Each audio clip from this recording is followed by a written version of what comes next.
amendments and stuff like that, and then we're hearing, oh no, they're going to put time limits on us. Which, you don't want to do that.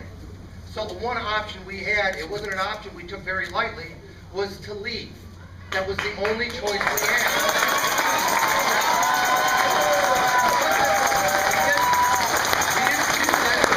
We didn't take this from a list of choices, and I said, well, hey, let's go to Rockford. That sounds like a good idea. It was the only option we had.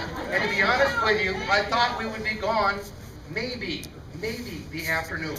Honestly, I really did. I thought, okay, because I know there are some Republicans who want to compromise. If they had their way, we would be compromising on this. So if we take a step back, give people a little bit of time to see what's going on, we'll be gone in the afternoon and we'll be back. So we decided to meet at the clock tower. You know where the clock tower is, right? Well, apparently Spencer Coggs does not. Spencer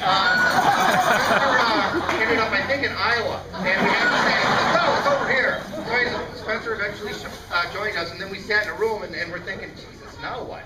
So we were talking about our options and kind of compromised language that we were going to offer up, and then a reporter shows up.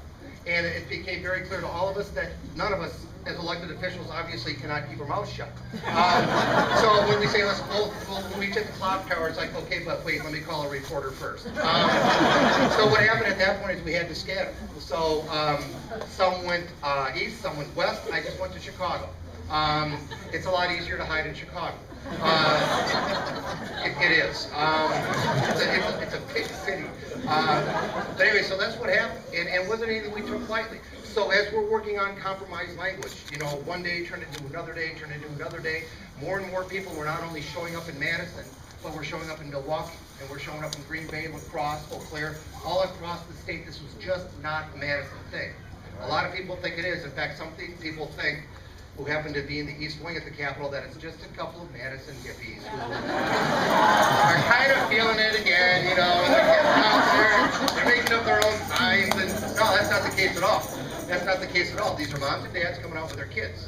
These are grandparents. These are retired teachers. These are retired public employees. These are people who own small businesses, don't like unions, but support the idea of someone to collectively bargain their job. These are people from all walks of life showing up all over the state of Wisconsin. And the more we saw that, the more we knew people were actually reading the legislation. I didn't want people to think, oh, I believe Jon Erpenbach just because he's John, or I believe Glenn Grothman just because he's Glenn. We wanted people to read it because we felt the more people who read this, the more they would understand why we are doing what we're doing. It's not a Democrat or Republican thing. It's not a left versus right thing. It's not a liberal conservative thing. It's a right and a wrong thing. Yeah. But you guys understand.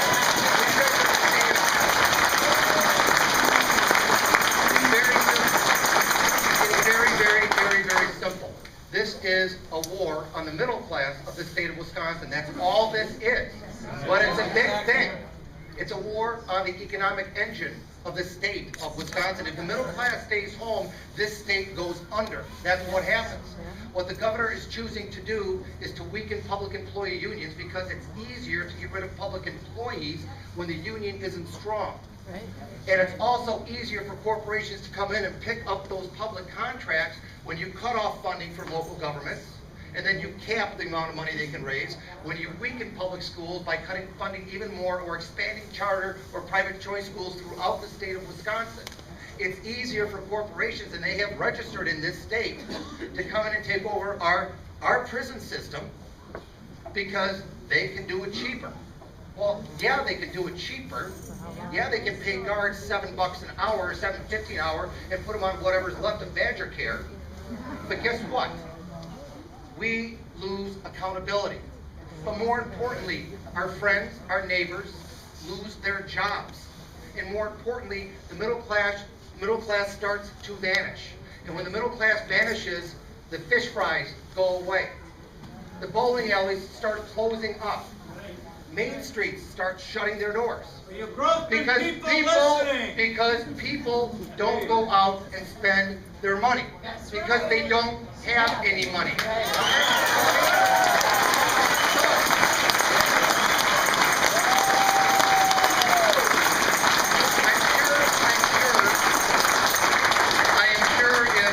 You have a fire and you call the West Bend Fire Department, you want the West Bend Fire Department not the Koch brothers West Bend Fire Department.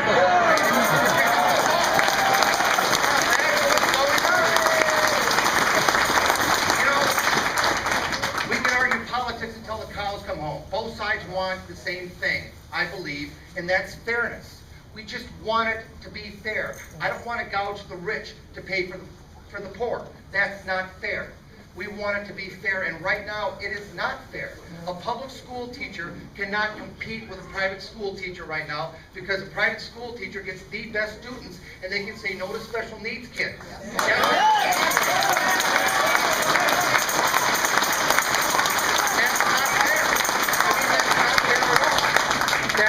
Fair at all. When the city of West Bend is going to lose its money from the state, and it will lose its money, and they will be capped on the levy, and they won't be able to raise what they need, and you get 13 inches of snow one night, and the public employees can't get out there like they normally do to plow the streets, who are you going to blame? Are you going to blame the governor and his budget? No, you're going to blame the snowplow driver, and they're not doing their job. That's wrong. It isn't us versus them. That's not what we are all about. What we are all about in this state is when we have our disagreements, we sit down and we talk about it. That's what we were trying to do when we left to go to Illinois. We wanted to talk about it.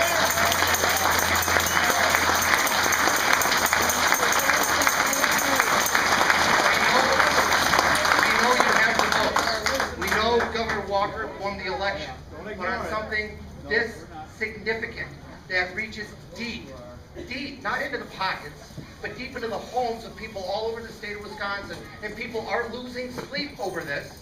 Make no mistake about it. Outside of Dane County, too, people are losing sleep. Something is wrong. So we had to leave to have the discussion. I didn't think it would last 3.5 weeks. I really didn't. I didn't, but it did. And we were fighting it out on Fox News, and on MSNBC, and on CNN, and it was just ridiculous. You know, I'm doing these interviews once in a while with Glenn back and forth, and I'm going, why aren't we talking about this at the Capitol? Why are we doing this at the Capitol? Why don't you take away the threats of time limits on debate and let's sit down and talk about this? You know, they were telling us to come home and we can have the debate. And the governor was saying, come on home and we can have the debate. Which, by the way, it's not negotiable. So I'm supposed to go home and debate a bill that he says will not change. So while we are every day offering up solutions, what we think are solid solutions, compromises on the collective bargaining language, compromises on family care and badger care, and the like, what we are getting back from the Senate Republicans are resolutions to fine us $100 a day. Our resolutions to take away our parking. Our resolutions to take away our staff's copying privileges. Sending out the state patrol to our houses. Which actually, since I have 2 teenage kids, I was all for that. I remember the phone call, my daughter, who's 16, and she's just like me, so we don't get along, but I love her. I remember I called her one day, I said, honey, has the state patrol been there yet? She goes, no, why? It wasn't, no, why, Dad, are you okay? It was real paranoid, no, why? And I said, oh, never mind, just so you know, they're looking for us. And she goes, but you're in Chicago, and I said, yeah, I know, but they think we're sneaking back home and staying in our beds and stuff. And I said, I don't know when they're going to show up, but they could show up at any time, all hours of the day and night. And she goes, I'm going to go stay at Mom's. So that was their response to what we were offering up, a serious dialogue to try and resolve the issue, because nobody likes to see the state in the shape it's in right now. Nobody does. We are at each other's throats.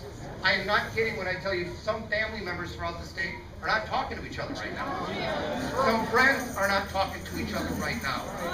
And it's because of one piece of legislation that affects everybody. It affects everybody mostly in a negative way. Now the question we should be asking ourselves isn't, well, you've got these great health care benefits and I don't, so I'm going to take yours. The question is, why don't you have these great health care benefits?